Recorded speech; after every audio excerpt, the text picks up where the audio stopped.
It's February 15th, 2016, Lajas, Puerto Rico.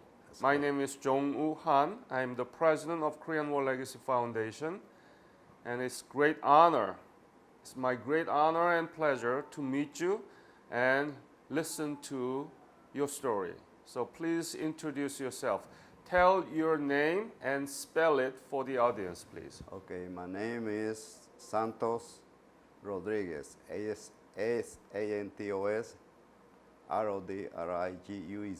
So your last name is Rodriguez. Rodriguez, right. On the army, we used to use only two names: the first name and last name. The mother name, we never use it. So that's what I'm saying, just Santos Rodriguez. So what is your original last name? Rodriguez, they used to call me Sergeant Rodriguez, but my mother's last name is Santiago. Santiago.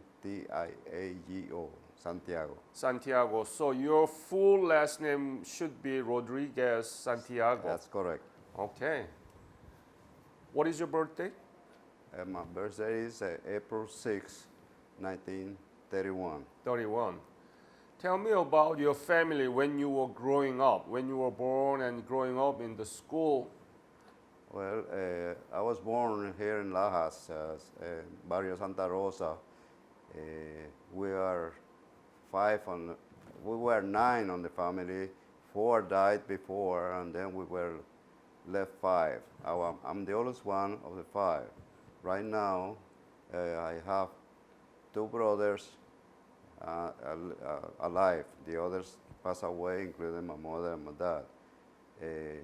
I went to school. My highest grade was high school.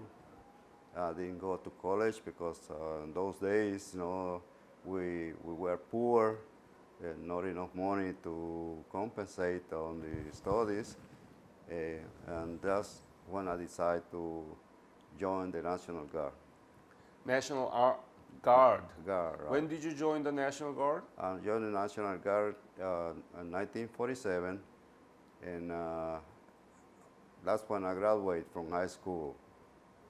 From there on, during that time where the conflict in Korea, began, and then they called the National Guard to active service for, I believe it was for 1 year.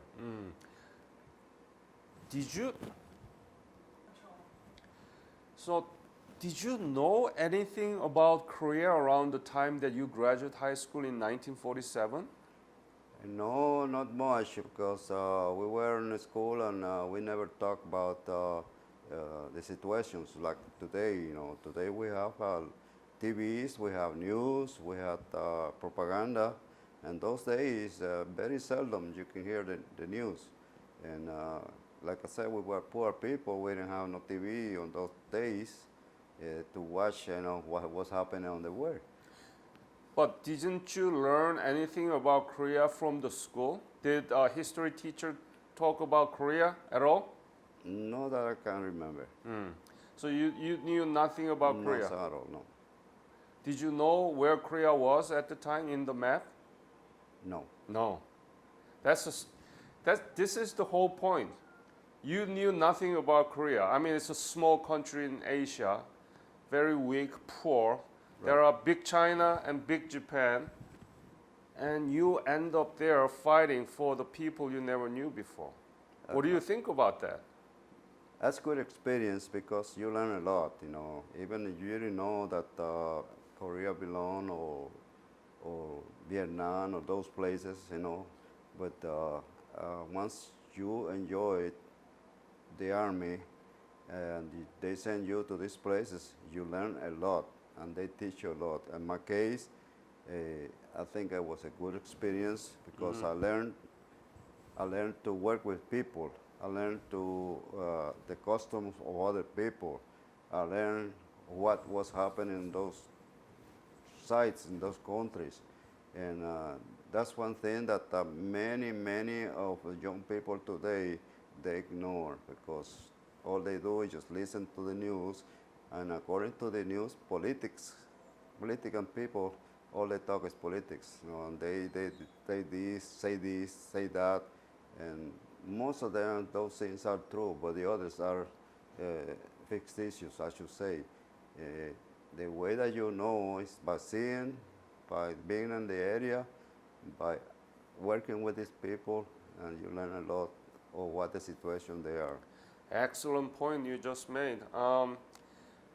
So where did you go to get basic military training? When was your National Guard was activated? Okay, we were activated here in Puerto Rico for approximately 1 year, and we used to go before that 15 days to take training on the base camps over here. And once we were called to active duty, where we just continue taking training.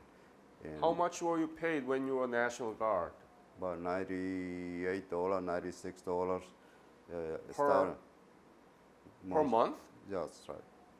Are you no, you just doing 2 weeks training during the National Guard, right? And you were paid 90? No, that's too much. When we were training, we paid a little bit more, about $200 something. Oh, Was not much money. so when your unit activated? When? I was on 1950. They called the whole unit, the 296, and we went to Fort Buchanan, and from there we just keep taking training, to be ready to go to any place they send us. But I was, guess, a lucky one that during that time they sent me to Panama. At that time I had my rank of a corporal, and I learned a lot in Panama. And all my friends that were here in Puerto Rico, they passed through Panama, stopped in Panama to take a few days, and then keep going to Korea. That's when I started learning more about Korea, the situation there.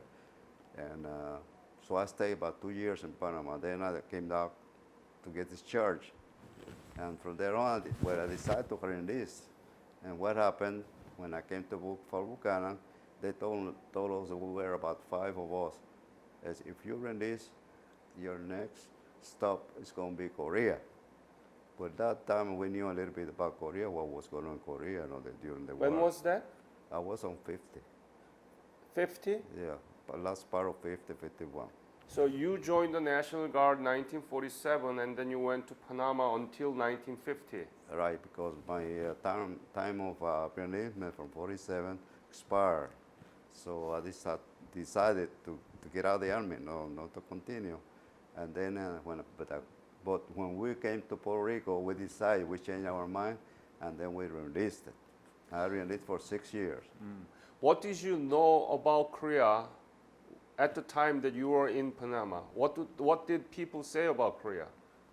Well, they were talking about what the problems they had there, the fighting that was going on, the people that were dying because cold, the Chinese pushing people back and forth, also different kind of battles.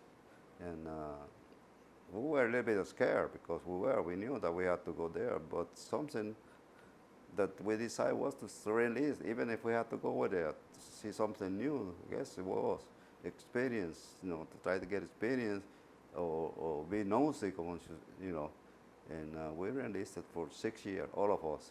And then about 3 months later, they sent us to 51, 52, around March 52 to 53. I was stationed in Korea on the 5th RCT, 5th Regimental Combat Team, in the area of Punchbowl. Punchable. Punchbowl. Okay, so when you're about to leave for Korea, what were you thinking? Were you afraid? Oh yes, I was afraid because I didn't know exactly what I was going to see, what I was going to be doing there. I had an idea of what the people were talking about, and for the people that went there, that they word came back, people were with me in the National Guard, that they died in there, in those situations. But you get scared a little bit. And Many Korean War veterans that I have interviewed, they say, no, I was not afraid. I was young. I was nuts.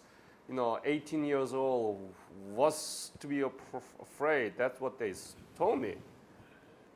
well, I don't say I was not afraid, because I was afraid. Once The first time I was living after I went to Panama, the first time I went to out to other country was going to Korea, and I didn't know what was I encountered there, and by listening to in those days that the TV start coming in, the news, while I was in the army, and and the people that were in the army, they were telling us, instructors what was going on there, and they keep us up to date of the situation in Korea. The Chinese pushing back, the North Korean pushing, and back and forth, and on the hills, that would that scare you some because you Yeah. don't know you're going there. You know you're going Yeah, there, but that's, you I know think- you're coming back. Truthfully. Absolutely. I think that's very honest expression of the feeling that this young soldier should have around at the time. What was your specialty? I was on the heavy weapons company, H company, 5th RCT. When I went to Korea, that time that they took us to the area of Punchbowl, and at that time they had the lines, the trenches, and where you're supposed to guard that was like a DMC, that you cannot go either there or coming back. But you had a lot of infiltration coming in, a lot of artillery coming in, and I remember this. I could never forget the first night I went over there. I was in a bunker. I was when I was the section sergeant, and I was in charge of the machine guns platoon. I had at least about from 12 to 20 machine guns. I had to walk every day through the lines to make sure they were in condition to fire. And the first night, patrol went through my bunker out, to check, see if there was any noise outside or patrols of North Korean or whatever that. And next morning, that was Saturday night, and next morning, when they walked back through the same place that they went out, I cried like a baby, and truthfully I did. You know why? Because then I got scared more, because I saw those people coming in wounded, blooded, dead people, and all that, and that sure it scared me a lot. But also at the same time, I feel like I was brave because I wasn't there to help them out. And when we got there, the sergeant who took us to the lines, he tell us, he says, if you stay here 2 weeks and listen to the instructions and listen what you have to do, you will go home alive. Those things I never will forget. And that was it. There were 2 more Puerto Ricans with me, and one is living in San Germán, the other one I never remember where he is, but all 3 we came back. And, Wow. And I couldn't forget that day. So I will ask you more about those duties that you had during your service in Punchbowl. But when did you arrive in Korea and where? I went to, I believe it was at the, I don't remember the place, but it was on March 52. March 52. 1952, you Uh-huh. arrived in Korea. And I stayed there until June 53. June returned. 53. You stayed until June Oh, I think 53. it was in Chong, I don't know. And you arrived in Incheon, right? Or Yeah. Busan? In Chong, I believe it It was Incheon? Incheon, the harbor, right? was. Right. Yes. Tell me about the scene, the first impression of Korea in your eyes. Okay. First, they took us on train in whatever was available, because all you see during the tour was bridges turned down, rails turned down, the buildings turned down, and you see all those children, small people, looking for food on the trash cans. They came and ask you when they stopped to ask if we can give them something to eat. Something to eat. That's right, and that where it put me in a way that I feel real bad thinking about that, and that teach me a lot that I was going to do something there for the better of those people. So, in other words, that we were doing there, whatever we were doing there, was doing for a good reason, and that helped us a lot. A lot of morale came up high. How did Korea look to you? And the first time, Yeah. well, the way they looked during the war, it was looking very bad, and everything destroyed. And I myself asked him, I said, why they fighting for? What was the reason this is going on?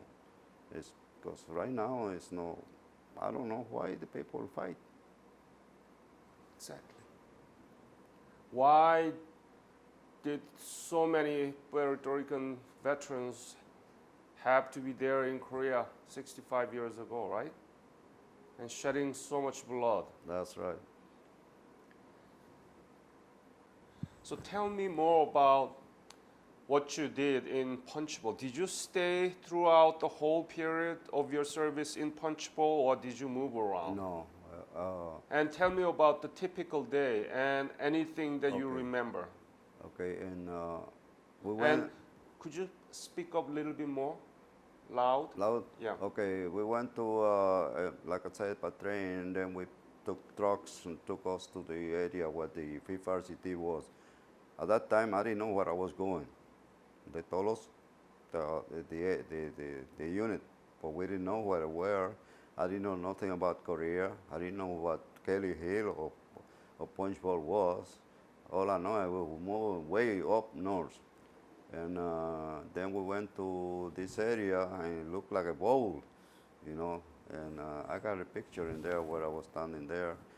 And the unit was most of the time online and in blocking position. Online means that we were up on the trenches, watching the enemy. You can see it from our position, their positions. How close was it? Well, they were at the mountains, and then they were valley, and there was another mountain. That's what they were. And I would say they were about a straight line, about 20 miles, but you have to go downhill, uphill, and all that, take a little longer. And 100 yard? no, it was more than that. More than that, okay. Yeah, it was. I would say about 2-3 miles, Okay. And sometimes we see them, like they see us, walking around and preparing with weapon, all that, and then we used to fire the weapons, our weapons, the machine guns. We fired. I don't know if we killed many people in there at that time. They did fire at us, and snipers, they kill our people. And I remember some of my officers, they were in there that they were hit by snipers. And we had to be careful, walk through the trenches, dug in or just crawling. And that's the front line we were. And then we walked back to the blocking position. We was about, say, about 2 miles back to the rear, take 2-3 months, rest there, and then went back up to the lines. At that time, they used to count for points. 4 points up on line, 3 points down in blocking position, and farther down, 2 points, and that's the way you rotate. Right. Okay, then from there, I stayed most of the time in that situation, up and down, up and down. I had to walk through the lines every day to check the machine guns. That was about 3 or 4 miles round trip. I had to check make sure the weapons were working, were clean, they had the ammunition, they had the food, because we had bunker where the people stay, and that's where they sleep. And from there, they give time to relieve people to go and take a shower, because you cannot take a shower every day. And that situation was, but we get used to it. Once we stay 2-3 months there, we get used to it. And then the routine was, we follow it very close. But to go down from the hill, it was about, I say about 5 miles, go down to the road, to main road, to catch a truck, to go to the area where we're supposed to take a bus. Sometimes we had hot meals, and when we were eating, we had to run and throw the food away because the artillery started falling down. And then we start watching the people that used to take the food up because they were the one that gave the signals to the enemy to fire. And that's the situation there was very hard. What was the most difficult thing in your memory while you were there? What are the things that you really hated? Oh my God, I cannot stand it anymore. What is it? Well, to see people get killed in there, I just couldn't see the reason why. Because everybody could live together, everybody could live in harmony, But the ambitions to get this, to get that, and that is still going. It's going to be going for a long time. And it's very hard. And I didn't know if I was coming back home or I was going to stay there or coming, I should say alive, because coming home I was coming anyway. Maybe because maybe sometimes they kill you and they leave you wherever it was. But the Americans, they used to pick up the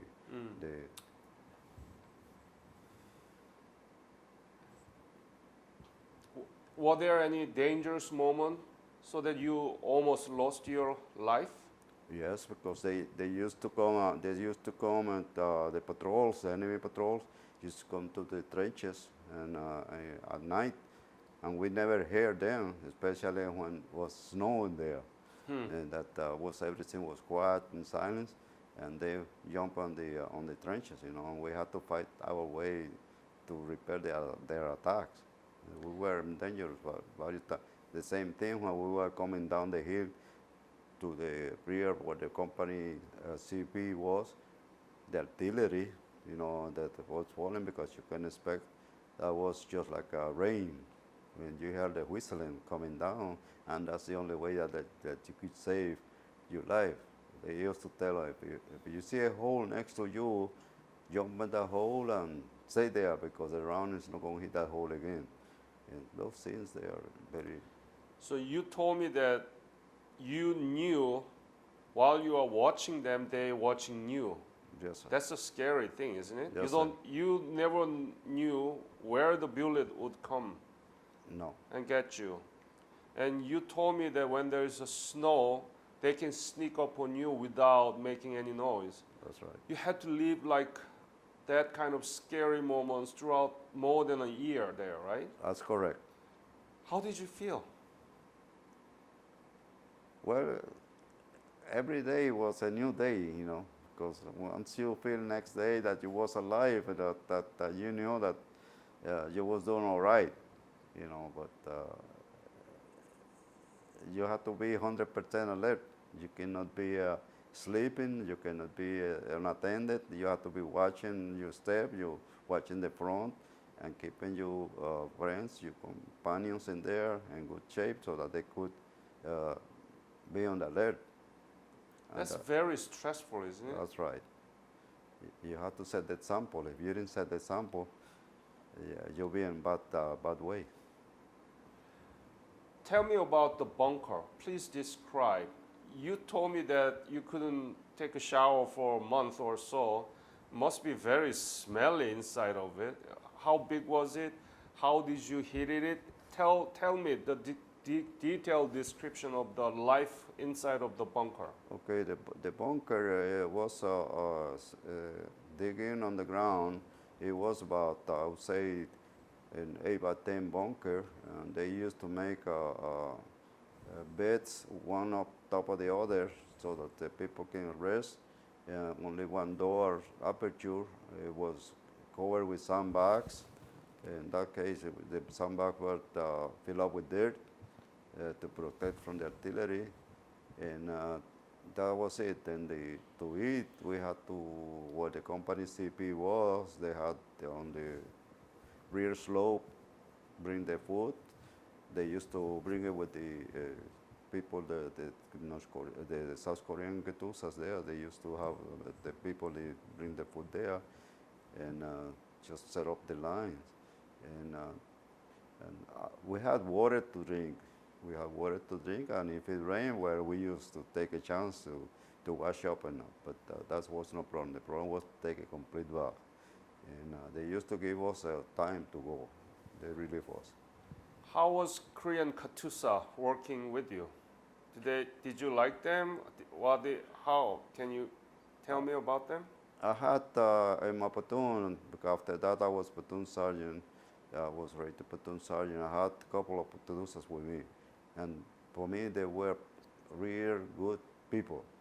They listen to me, they cooperate, they translate, and they were with me all the time. And one was Sergeant Lee, was real good. The other one I don't remember was a corporal. He used to get a little bit mad because sometimes he said, I need one of the guys, it's interpreted to go on patrol. And they have only two, so one of the two had to go, and most of the time was the corporal who go. But they were good people.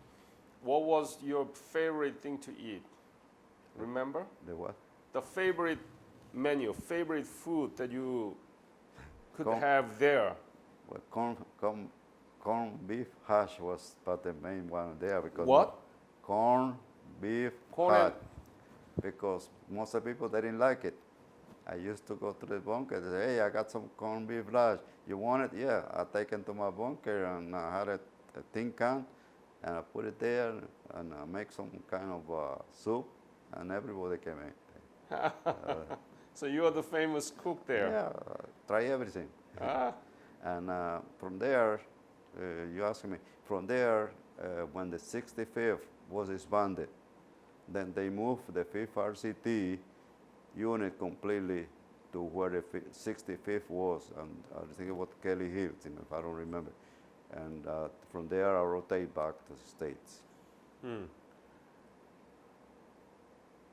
The 5th RCT was a unit that I had his own supports, artillery, supplies, and everything. I guess you hear about them. have you been back to Korea? I was 2 times more after that to Korea. Tell me, when and exactly when, where, and what you did, and what did you feel? Okay, the second time I went to Korea, I was already an E7 platoon sergeant, so I went in charge of platoon, rifle platoon. And the area I went was the area used to call, or they call Spoonbill. Spoon? Spoonbill, that's near the Freedom Beach and the Levee Bridge, near between Freedom Bridge and Levee Bridge. You know where the Panmunjom building is? Well, right there, at the DMC right there. That's where I used to go in that area there. Every time, the 2 times I went there, I went to the same place. When was it? The second time you were in Korea? When did you arrive there? 50, I believe, I had the dates over there, was 56, and I believe 57. 56, 57, and 59, something like that. How about third time that you were there? When did you arrive? It was a lot of difference, you see that Korea had progressed a lot. Tell me about those.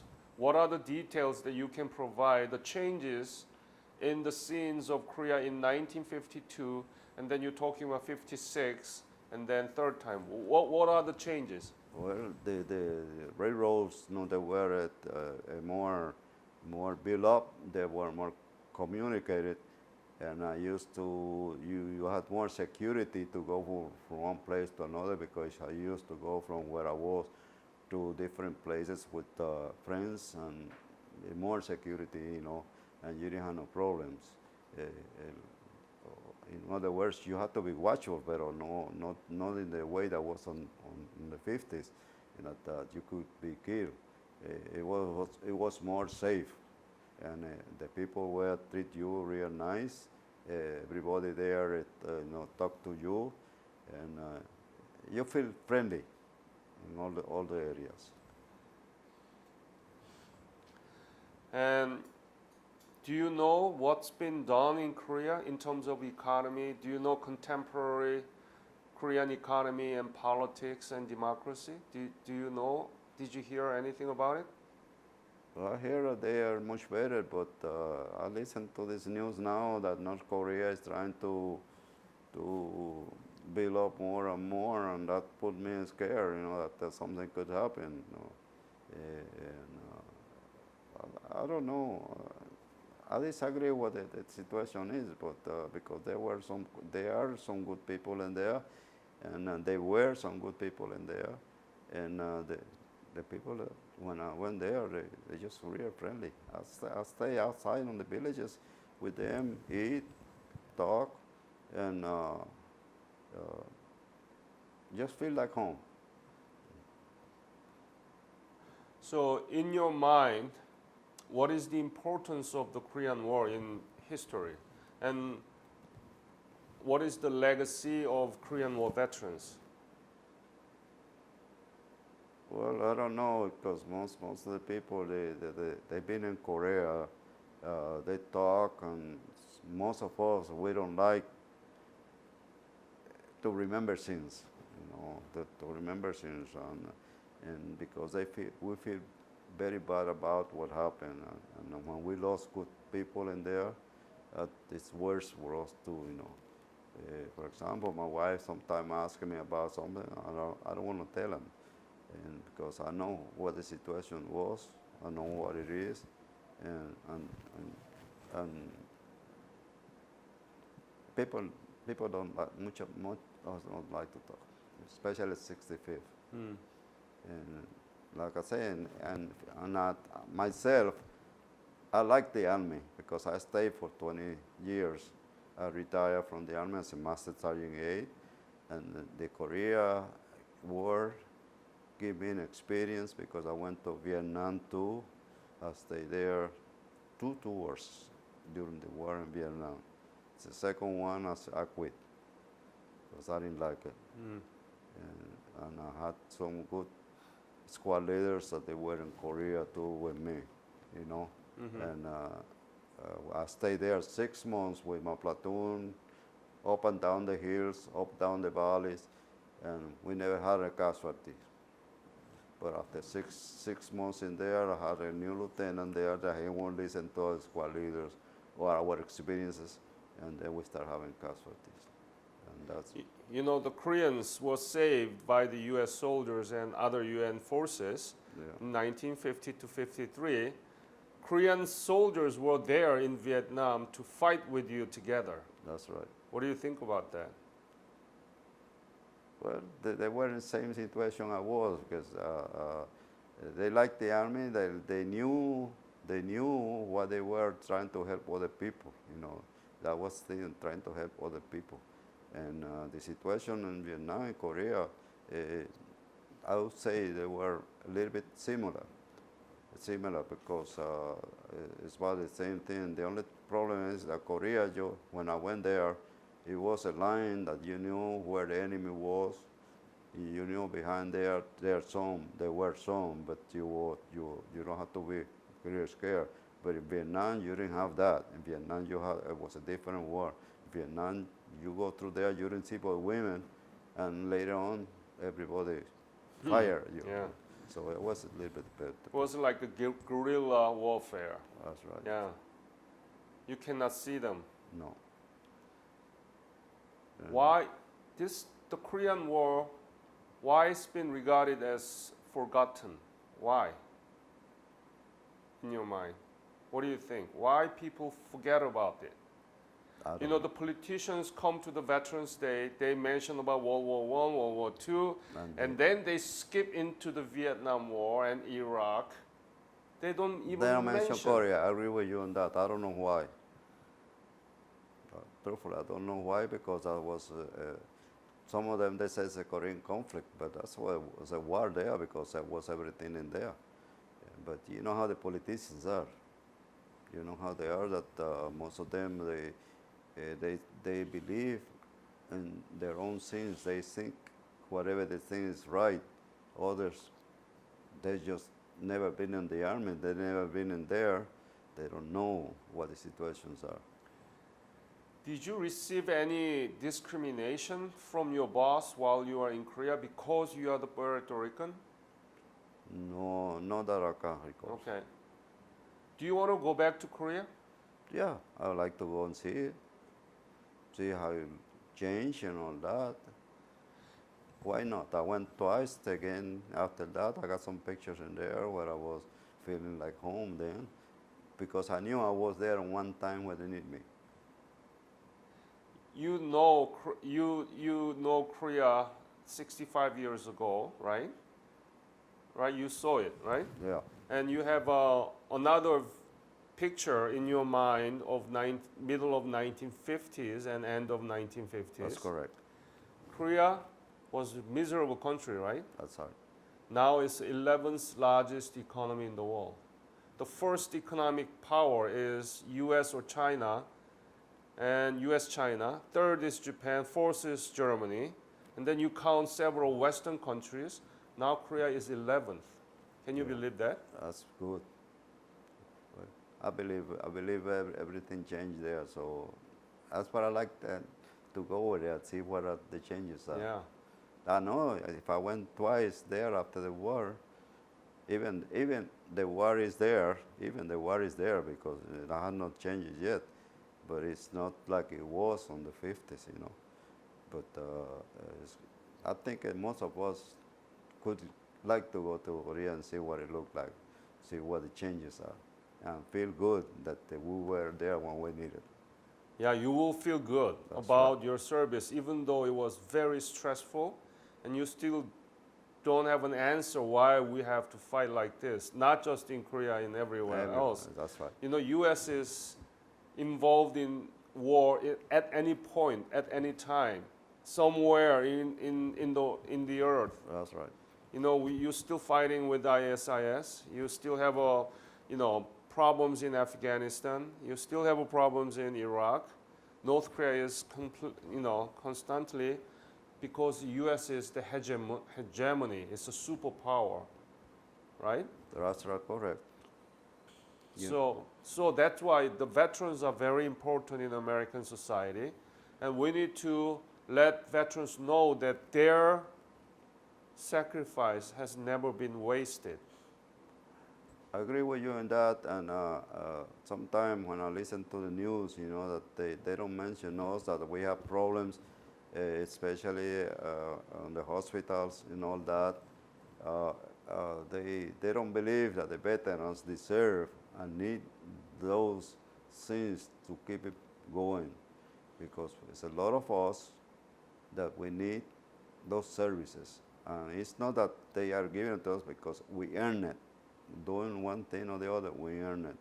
But like I said, politicians, they never been in the army, they never been there, so they are the one that taking that from us. And young people that grown today, that they don't know what the veterans or old people went through, they think everything is just glory, you know, for them.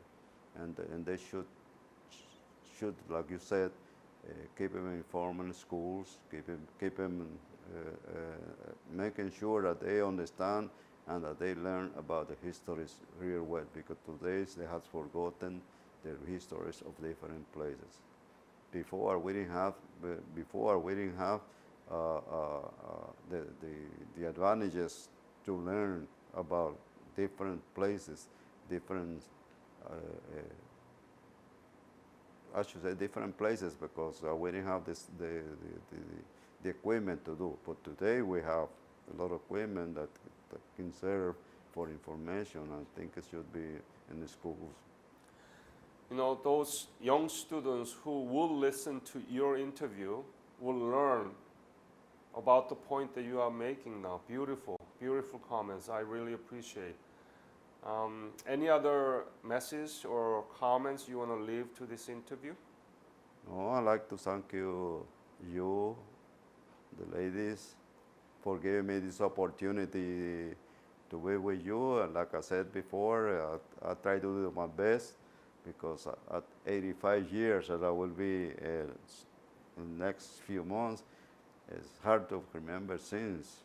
And even I'm talking to you here, I'm a little bit scared, you know, because remember things not so good. And I believe you will have one guy this afternoon that wasn't there too. You have to be careful with him, because he is very, I should say, scary about it. And but in a way, I believe that the people that listen to this, they will understand and they will react in some of the things. Maybe they don't agree. I agree. Well, that's their opinion. I respect everybody' thoughts. I respect everybody thinking, and everybody act in a different way. So once again, thank you all for this, and a privilege to meet somebody from South Korea here today. Thank you. En nombre de Korea, gracias por todo. That's why I'm here. And I would want to mention that the lady sitting behind us, and she will do most of other interviews today in La Paz, Puerto Rico. Her name is Gisela Rodriguez. And her father was Korean War veteran. And he still suffer from the PTSD, the worst sin that we didn't have to witness. And there are many Korean War veterans still suffering from those nightmares. And I really hope that, I pray that God help them. And do you have a PTSD? What? Do you have a PTSD? No. Nightmare.